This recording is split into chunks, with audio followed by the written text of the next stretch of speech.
Eu destruí meu casamento feliz de 15 anos ao trair meu marido. Não pensei nas consequências disso, e quando elas chegaram, o karma foi brutal. Agora meu marido pediu o divórcio, meus filhos me odeiam, e eu não sei como consertar isso.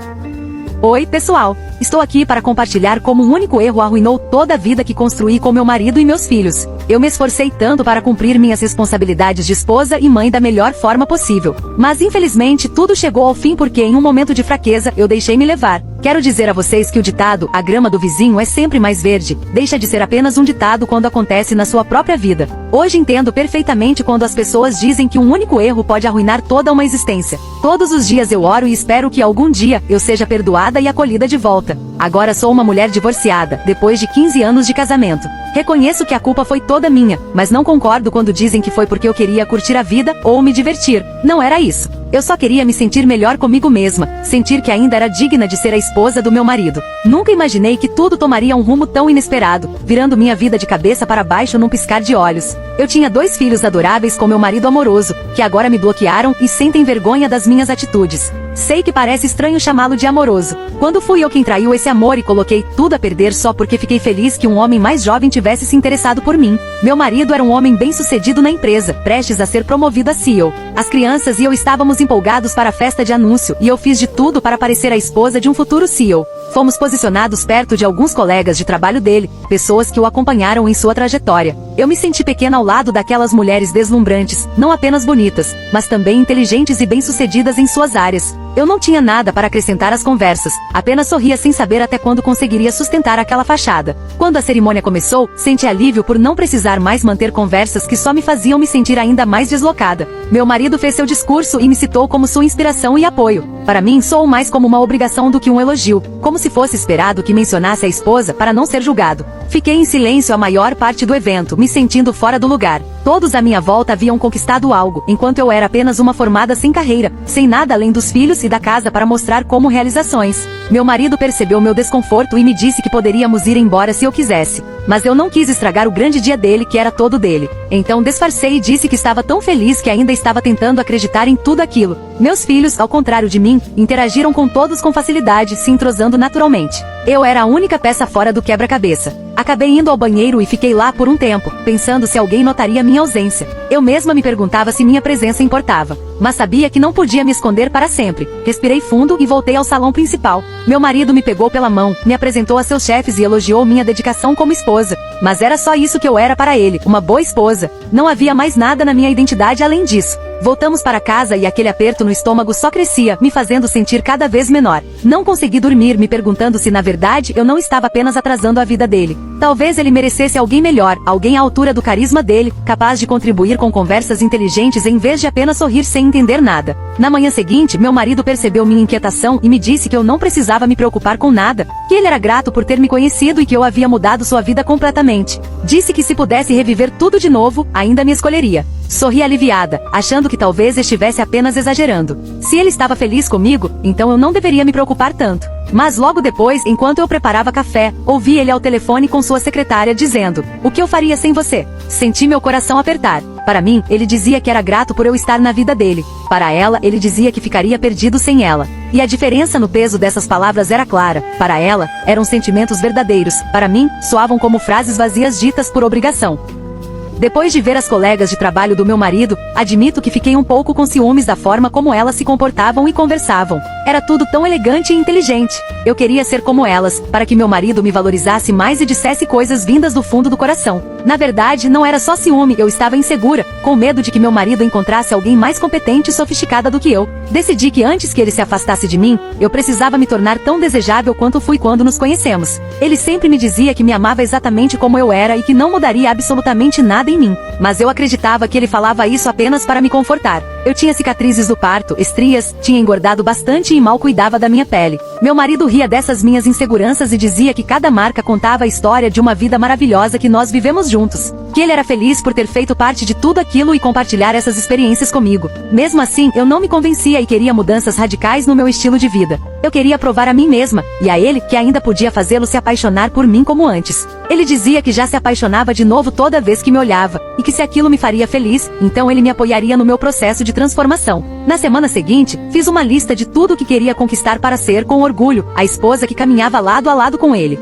Eu estava determinada a ser uma parceira perfeita, alguém que não deixasse ninguém se perguntar por que meu marido havia se casado com uma boba, como eu. Compartilhei a lista com meu marido e meus filhos, e eles disseram que me ajudariam em tudo o que fosse preciso. Nos dias seguintes comecei a acordar cedo, cuidar da minha forma física e da minha alimentação. Minha filha se ofereceu para me acompanhar, para que eu não desanimasse. Depois de uma semana, ela me levou a um salão e me presenteou com um makeover completo, que me deixou até mais jovem. Fiquei muito grata por ter uma família tão solidária, que participava ativamente da minha jornada. Depois, passei a ler livros mais intelectuais, principalmente sobre finanças e negócios. Queria ter conteúdo para acrescentar em conversas, caso fosse convidada para outras festas formais. O passo seguinte era trabalhar minha confiança. Então decidi sair sozinha, para ver como me comportaria sem depender de ninguém. Escolhi um café, porque me pareceu o único lugar natural para ir sozinha sem estranheza. Eu sabia que talvez precisasse puxar conversa com alguém, justamente para treinar minha autoconfiança. Pedi um café e comecei a observar as pessoas, procurando alguém que não parecesse apressado.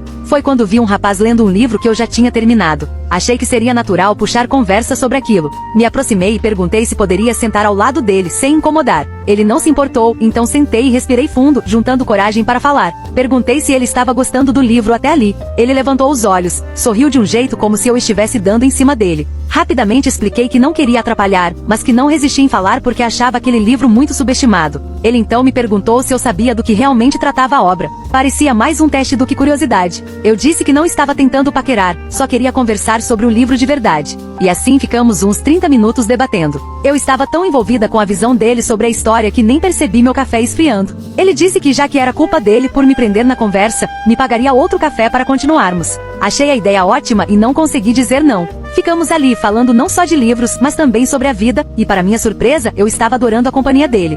Sempre achei que fosse introvertida e que poucas pessoas me entenderiam, mas com ele a conversa simplesmente fluía. Quando chegou a hora de irmos embora, ele perguntou se me veria de novo. Eu pensei um pouco e disse que se fosse da vontade do destino, talvez a gente se encontrasse novamente. Deixemos nas mãos do acaso. Passei o resto do dia sorrindo, lembrando de cada detalhe daquela conversa. Senti uma atração estranha, difícil de explicar, e só então percebi que nem sequer perguntei o nome dele. No fim, achei que não passava de uma atração boba, algo passageiro, e deixei para lá. Uma semana depois, não resisti. Voltei ao mesmo café na esperança de, com um pouco de sorte, encontrá-lo de novo.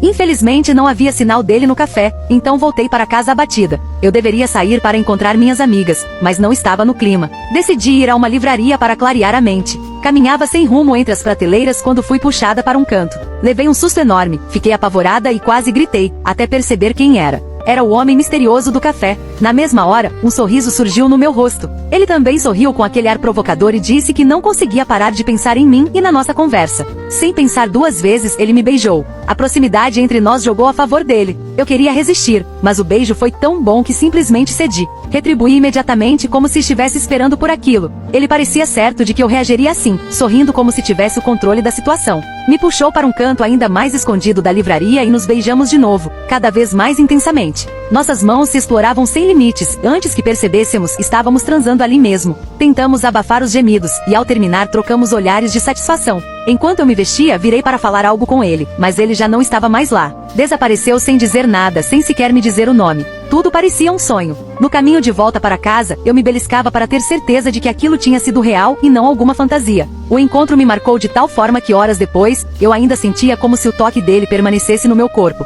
Foi, sem dúvida, a coisa mais insana que já fiz na vida. Voltei várias vezes à livraria tentando encontrá-lo de novo, mas era como se tivesse desaparecido do mapa. Uma semana depois, meu marido me perguntou se eu tinha feito algo que valesse a pena comentar. Respondi que não, nada de importante ou empolgante. Então ele me mostrou uma foto e perguntou se eu conhecia aquele rapaz. Fiquei em choque ao ver que era justamente o mesmo com quem eu tinha ficado. Meu rosto empalideceu, a voz não saía. Tentei disfarçar e respondi, não. Ele arqueou a sobrancelha e, em seguida, mostrou um vídeo de nós dois nos beijando, perguntando, então como você explica isso? Eu fiquei sem palavras. Estava convencida de que ninguém tinha nos visto naquele canto escuro e escondido da livraria. Como diabos aquele vídeo tinha sido gravado, e com tanta nitidez? Rapidamente tentei me recompor e disse ao meu marido que tinha sido algo único, sem importância. Ele retrucou perguntando por que eu não contei no dia em que aconteceu. Eu pensei, ué, não é óbvio? Por que eu contaria algo tão absurdo, arriscando tudo, sabendo que ele não aceitaria? Então, para minha surpresa, ele chamou nossos filhos e mostrou o vídeo, perguntando o que eles achavam da ousadia da mãe.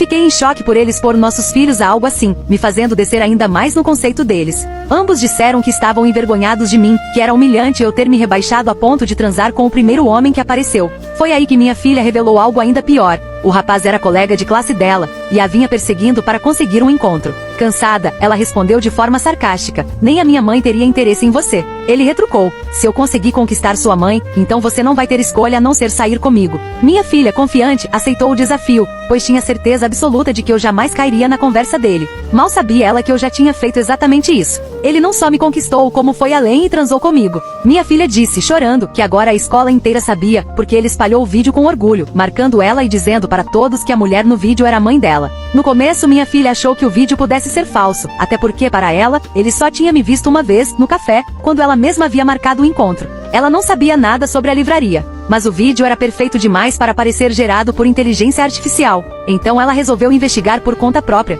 Confrontou o rapaz, dizendo para ele parar de espalhar aqueles vídeos falsos que me difamavam. Mas o que ele respondeu acabou com qualquer esperança. Se os vídeos fossem falsos, como eu saberia que sua mãe tem uma cicatriz nas costas coberta por uma tatuagem? Ela ficou sem reação. Foi nesse momento que decidiu contar tudo ao meu marido.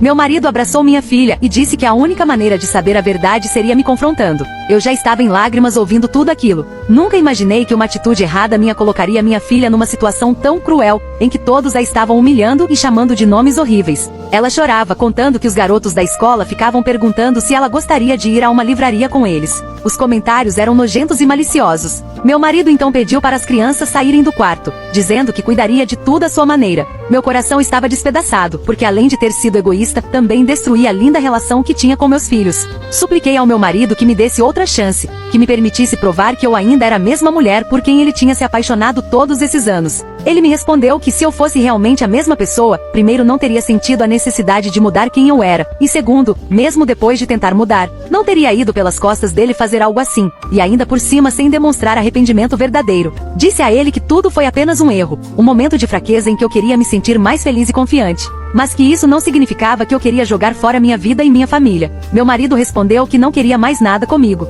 que se fosse apenas uma traição, ele até poderia lidar sozinho. Mas agora, depois que eu havia marcado a vida dos nossos filhos para sempre, ele jamais conseguiria me perdoar ou esquecer o que eu fiz, e que se certificaria de que eu pagaria pelo preço de ter destruído não só a vida dele, mas também a dos nossos filhos. Chorei, implorei dizendo que tinha me deixado levar e não percebi que meu erro teria tamanho impacto. Ele retrucou dizendo que eu não era uma criança para não entender as consequências das minhas atitudes e mesmo assim, escolhi seguir adiante. Disse que se eu realmente pensasse na minha família, jamais teria feito algo que trouxesse tanta vergonha para todos nós. Ele ainda afirmou estar em choque, incapaz de acreditar que eu tivesse feito aquilo. Sempre se orgulhara da mulher com quem se casou, porque acreditava que eu seria leal e cuidaria dos filhos mesmo quando ele não tivesse tempo. Ele disse que não tinha escolhido apenas uma esposa, mas também uma mãe para seus filhos, alguém que colocaria a família em primeiro lugar. Agora que eu tinha ido contra tudo que ele acreditava que eu era, não havia mais espaço para mim na vida dele nem na dos nossos filhos. Fiquei em choque por ele já ter tomado essa decisão sem sequer considerar todos os anos que passamos juntos.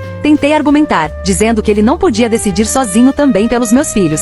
Mas ele disse que nossos filhos estavam de acordo, que eles não queriam viver com alguém que não poderia servir de exemplo para eles. Queriam apenas esquecer tudo o que tinha acontecido e seguir em frente. Fiquei devastada. Os mesmos filhos que eu tinha cuidado durante tantos anos não me queriam mais em suas vidas. Até poucos dias antes eu era a melhor mãe e melhor amiga deles. Agora tudo o que desejavam era esquecer que um dia tinha feito parte da vida deles.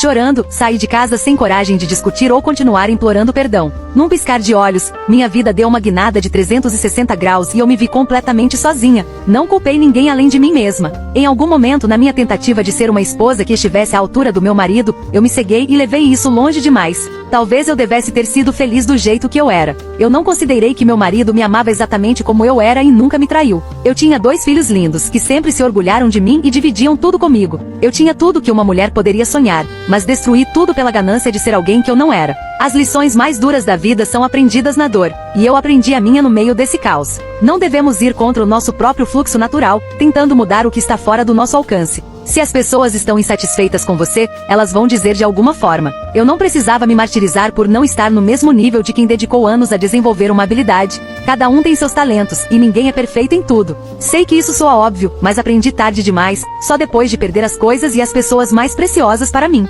Sinto falta de cada momento do meu casamento, principalmente dos meus filhos e do tempo que passávamos juntos como família. Não sei se algum dia vou poder vê-los de novo ou se eles vão me perdoar por ter destruído nossa família feliz. Talvez escrever tudo isso alivie um pouco minha dor, me ajude a enxergar onde errei e me dê clareza sobre como, quem sabe, tentar reconstruir os laços com minha família. Eu jamais deixaria de tentar fazer as pazes com eles e pedir perdão 1000 vezes, se fosse necessário. Sinto falta de tudo no meu marido e nos meus filhos e nunca imaginei minha vida sem eles. Obrigada a todos por ouvirem os meus erros.